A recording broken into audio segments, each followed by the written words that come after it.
SEO টিউটোরিয়ালে এই পর্বে আমরা শিখব সার্চ ইঞ্জিন রেজাল্ট পেজ বা সার্প সম্পর্কে।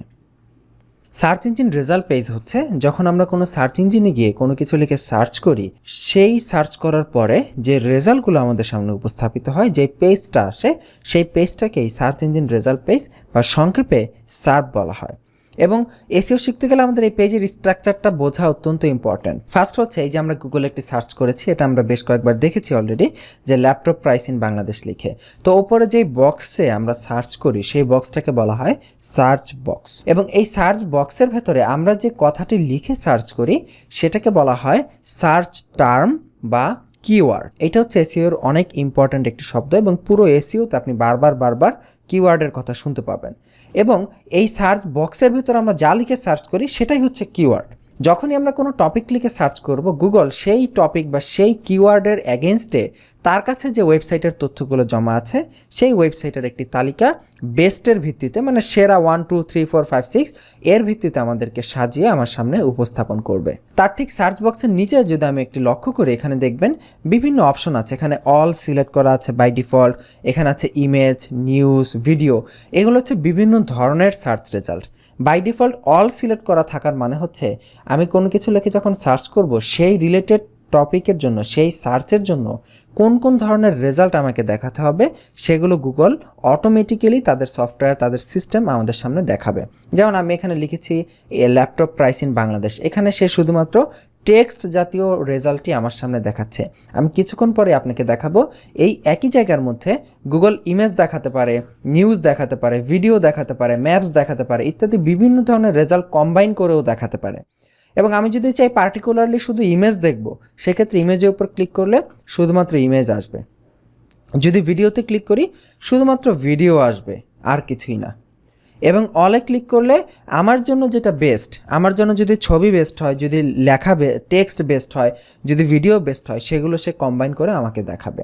এইখানে প্রতিটা সার্চ রেজাল্টের জন্য গুগল 10টা করে রেজাল্ট, অর্গানিক রেজাল্ট প্রদর্শন করে। এবং এই যে আমরা দেখতে পাচ্ছি 1 2 3 4, দেখুন এটা হচ্ছে 1 নাম্বার রেজাল্ট, এটা হচ্ছে 2 নাম্বার রেজাল্ট, এটা হচ্ছে 3 নাম্বার রেজাল্ট। এইভাবে প্রতিটা পেজে সে 10টা রেজাল্ট প্রদর্শন করে। এবং রেজাল্টের শেষে সে কিছু রিলেটেড সার্চ টার্ম প্রদর্শন করে, যে এই রিলেটেড আমি যেটা লিখেছি সেই রিলেটেড আর কি বিষয় নিয়ে গুগলে সার্চ হয়। যেমন আমি লিখেছি ল্যাপটপ প্রাইস ইন বাংলাদেশ, দেখুন অনেকে আবার দেখা গেছে ল্যাপটপ প্রাইস ইন বাংলাদেশ 2018 এই বছর নিয়ে সার্চ করে। আবার এখানে অনেকে সার্চ করে Acer laptop price, Lenovo laptop price, HP laptop price, ইত্যাদি বিভিন্ন ব্র্যান্ডের ল্যাপটপ প্রাইস নিয়েও সার্চ করে। সেই রিলেটেড একটা আমাদেরকে বিভিন্ন বিষয়ে সার্চের একটা ধারণা আমাকে দিচ্ছে, যাতে করে আমার পরবর্তীতে আমি আরও সহজে সার্চ করতে পারি। এবং তারপরে হচ্ছে এই যে নিচে পেজগুলো, এখানে 1 2 3 4 পেজে গিয়ে আমরা পরবর্তী সার্চ রেজাল্টগুলো, মানে এখানে তো আছে 1 থেকে 10 পর্যন্ত রেজাল্ট, আমি 11 থেকে 20, তারপরে 21 থেকে 30, এভাবে বিভিন্ন রেজাল্ট দেখতে পারি। এবং এই যে এখানে ছোট্ট একটি ইনফরমেশন দেখতে পাচ্ছেন, এখানে গুগল দেখাচ্ছে যে তার টোটাল কতগুলো রেজাল্ট সে প্রদর্শন করেছে এই কিওয়ার্ডে সার্চের জন্য। এবং এখানে দেখুন ল্যাপটপ প্রাইস ইন বাংলাদেশ, এই কিওয়ার্ডটির সার্চের জন্য সে প্রায় 18 মিলিয়ন রেজাল্ট, মানে 1,81,00,000 রেজাল্ট আমাদের সামনে প্রদর্শন করেছে। তাও কতক্ষণ সময়ের মধ্যে? 0.37 সেকেন্ডের মধ্যে। এখন একটু চিন্তা করুন আসলে গুগল কতটা ফাস্ট তার রেজাল্টগুলোকে খুঁজে বের করে। 1 সেকেন্ডের, হাফ সেকেন্ডের থেকেও কম সময়ের মধ্যে সে প্রায় 18 মিলিয়ন রেজাল্ট আমার সামনে প্রদর্শন করেছে। এবং এইখানে আমি যদি এখন সার্চের যে টার্মটা রয়েছে আমি যদি এখানে চেঞ্জ করি, ধরেন আমি এখানে দিলাম বেস্ট ক্যাটারার ইন সিঙ্গাপুর, সিঙ্গাপুরের বেস্ট ক্যাটারার কোনটা হবে এইটা লিখে সার্চ করলাম। এখন এই যে দেখুন ওপরে বেশ কিছু রেজাল্ট প্রদর্শিত হয়েছে, যে রেজাল্টগুলো সাধারণত অর্গানিক রেজাল্ট না, মানে এই রেজাল্টগুলো আনার জন্য এই ওয়েবসাইটের মালিকগুলোকে টাকা দিতে হয়েছে গুগলকে। এবং দেখুন বাম পাশে ছোট্ট করে অ্যাড লেখা আছে, এটা দেখে আমরা বুঝতে পারতেছি এটা হচ্ছে গুগলের অ্যাড বা অ্যাডভার্টাইজমেন্ট, বিজ্ঞাপন। এটা গুগল অ্যাডওয়ার্ডের মাধ্যমে দেওয়া হয় এবং এটা থেকেই মূলত গুগল ওর বড় একটি শেয়ার ইনকাম করে। যাই হোক, এই অ্যাডগুলোর নিচে এই যে দেখুন আমি বলেছিলাম না যে অল যখন সিলেক্ট করা থাকবে তখন আমরা যে টার্মটা লিখে সার্চ করব সেই টার্মের জন্য আমাদের জন্য যে রেজাল্টগুলো বেস্ট, সেটা হোক নিউজ, সেটা হোক অডিও ভিডিও, সেটা হোক ইমেজ, সেটা হোক ম্যাপ, সেটা আমাদের সামনে দেখাবে। যেমন দেখুন যখনই আমরা বেস্ট ক্যাটারার ইন সিঙ্গাপুর লিখে সার্চ করলাম, কারণ এইটা যখন আমরা গুগলে সার্চ করব ক্যাটারার ইন সিঙ্গাপুর লিখে, তখন আমরা কি করতেছি, আমরা মূলত ক্যাটারিং কোম্পানি খুঁজতেছি। আমি হয়তো ক্যাটারিং কোম্পানির কাছে যাব তাদেরকে অর্ডার করার জন্য। সো যাওয়ার জন্য আমার অবশ্যই ম্যাপ লাগবে, এবং দেখুন গুগল কতটা ইন্টেলিজেন্ট, সে ম্যাপের রেজাল্ট আমার সামনে প্রদর্শন করেছে, যাতে করে আমি যেটা খুঁজতেছি সেটা জন্য আমার জন্য অনেক সহজ হয়। এবং তারপরে সে বিভিন্ন টেক্সট রেজাল্ট যেগুলো রয়েছে, গুগলের অর্গানিক রেজাল্ট, যেই রেজাল্টগুলোর জন্য কোনো টাকা নেয় না গুগল, সেই রেজাল্টগুলো দেখাচ্ছে। এবং নিচে গেলে দেখবো এইভাবে আরও রেজাল্ট আছে। এবং এরপরে যদি আমি আরও অনেক কিছু চাই, যেমন আমি ধরেন এখানে ভিডিও রিলেটেড কোনো কিছু লিখে যদি সার্চ করি, যেমন আমি যদি এখানে লিখি যে হাউ টু ড্রাইভ এ কার, আমি গাড়ি চালানো শিখতে চাচ্ছি।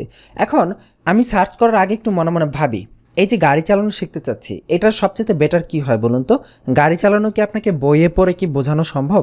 বোঝানো সম্ভব, কিন্তু প্র্যাকটিক্যালি ভিডিওতে দেখলে আপনার জন্য ভালো হবে।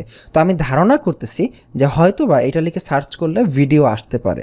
লিখে এন্টার দিলাম, এই যে দেখুন, দেখেছেন যা বলেছে একদম এক্স্যাক্টলি তাই হয়েছে। সর্বপ্রথম গুগল ভিডিও নিয়ে এসেছে, কারণ গুগল খুব ভালো মতোই জানে যে যখনই কেউ হাই টু ড্রাইভার কার লিখে সার্চ করবে, তখন সে লেখা পড়ার থেকে সে ভিডিও দেখতে বেশি পছন্দ করবে, কিভাবে গাড়ি চালাতে হয়। সো দ্যাটস ওয়াই সে আমার সামনে ভিডিও নিয়ে এসেছে। এবং দেখুন অনেকগুলো রেজাল্টের ভিডিও আছে, তারপরে বিভিন্ন লেখা আছে, যা আপনি যদি ভিডিওর পাশাপাশি পড়ে জানতে চান, সেই লেখাগুলো এখানে রয়েছে। গুগল হচ্ছে অত্যন্ত ইন্টেলিজেন্ট একটি সফটওয়্যার বা সার্চ ইঞ্জিন, যেটা আমরা যেটা খুঁজতেছি সেই রিলেটেড আমাকে সবচেয়ে বেস্ট যেটা আছে, আমার জন্য যেটা বেস্ট হবে, সেইটাই সে সবার আগে আমাদের সামনে উপস্থাপন করবে। এবং এটা হচ্ছে গুগলের বৈশিষ্ট্য। এবং এই টোটাল পেজটা, এই যে আমরা পুরো পেজটা দেখতে পাচ্ছি, এটাকে বলা হয় সংক্ষেপে সার্প বা ফুল মিনিংয়ে সার্চ ইঞ্জিন রেজাল্ট পেজ। আশা করি এই খুঁটিনাটি বিষয়গুলো আপনারা বুঝতে পেরেছেন। আমি জানি যারা একদমই নতুন তাদের কাছে এই লেকচারটা অনেক বোরিং লেগেছে, কারণ হচ্ছে এগুলা খুবই বাচ্চাদের কথাবার্তা। এবং আমাদের টিউটোরিয়ালগুলো আসলে এমনই হয় যাতে করে একটা বাচ্চা ছেলেও, যে জীবনে কোনোদিন এসইওর নাম শুনেনি, সেও যাতে বুঝতে পারে। সো তাদেরকে টার্গেট করেই মূলত আজকের পর্বটি ছিল। আজকের পর্ব এই পর্যন্তই। আগামী পর্বের আমন্ত্রণ রইল। ভিডিওটি বুঝতে পেরেছেন কিনা সেটা আমাদেরকে অবশ্যই জানাবেন, বা না বুঝে থাকলেও সেটা আমাদেরকে জানাবেন। ভালো থাকবেন। আল্লাহ হাফিজ।